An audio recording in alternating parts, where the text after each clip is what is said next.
একজন প্রবাসী ভাই 7 বছরে সে বাড়িতে 49 লক্ষ টাকা দিছে। তার ইনকাম ছিল প্রতি মাসে 50,000 টাকা করে। 7 বছর পরে উনি যখন দেশে যায় তার প্রিয়জনদের কাছে, তখন গিয়ে দেখে তার পরিবারের যে অবস্থা 7 বছর আগে ছিল ঠিক একই অবস্থা আছে। সে প্রশ্ন করলো তার পরিবারের মানুষকে যে আমি যে 7 বছরে 50,000 টাকা কইরা 49 লক্ষ টাকা দিলাম, এই টাকা দিয়ে তোমরা কি করছো? বাড়িও করলা না, তাহলে এই টাকাগুলো দিয়ে কি করছো? হিসাব কিতাব মিলানো তো খুবই কঠিন। তার পরিবার থেকে তার প্রিয়জনটা বলল জায়গা কিনছে। সে জায়গাগুলার একটু হিসাব করে দেখলো, প্রায় 20 লক্ষ টাকার মতো জায়গা কিনছে।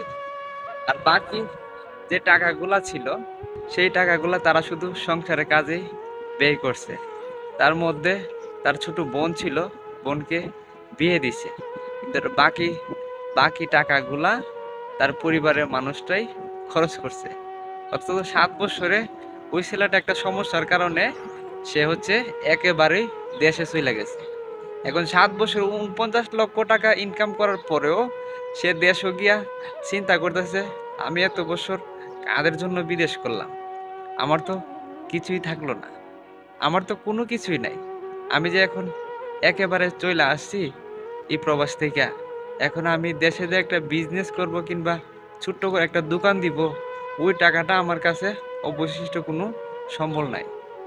এখন একটা কথা আপনাদের কাছে আমি জানতে চাই, প্রবাসে যারা থাকে, এখন ধরেন আপনি 10 বছর কিংবা 15 বছরই প্রবাসে করলেন, প্রতি মাসে 50,000 40,000 টাকা করে যাই দেন পরিবারকে, প্রিয়জনকে।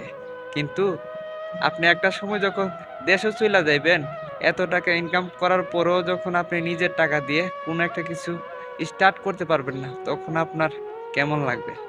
কেমনটা মনে হবে যে এই প্রবাসী এত কষ্ট করে এত টাকা দিলাম, এই টাকাগুলা কোথায় গেল? আসলে আমরা পরিবারকে ভালোবাসি, প্রবাসীরা পরিবারের সুখ চায়, শান্তি চায়।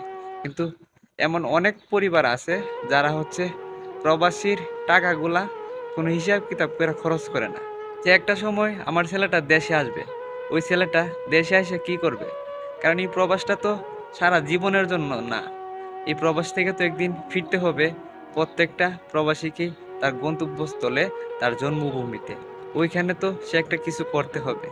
তো আমার পরামর্শ এবং প্রবাসী ভাইদেরকে এটাই বলতে চাই, যারা প্রবাসে থাকেন অন্তত পক্ষে কিছু টাকা কইরা নিজে রাখেন, একটু চিন্তা করেন ভবিষ্যতের কথাটা। হ্যাঁ, আপনি পরিবারকে ভালোবাসেন, আপনি পরিবারকে অনেক বেশি ভালোবাসেন, পরিবারের মানুষকে সুখে রাখতে চেষ্টা করতেছেন, কিন্তু একটা সময় যাতে আপনার নিজের টাকাটা দিয়ে আপনি দেশে গিয়ে কিছু করতে পারেন, এই চিন্তাটা করে অন্তত পক্ষে কিছু টাকা নিজের জন্য রাখেন। আপনি যদি দেশে গিয়া করেন, ওইখান থেকেও তো আপনি পরিবারকে দিবেন, পরিবারের মানুষকে ভালো রাখতে একটা বিজনেস তৈরি করবেন। ওই দুঃসময় যাতে আপনার কারো কাছে হাত না পাততে হয়, ওই চিন্তা কইরা কিছু টাকা নিজের কইরা রাখেন।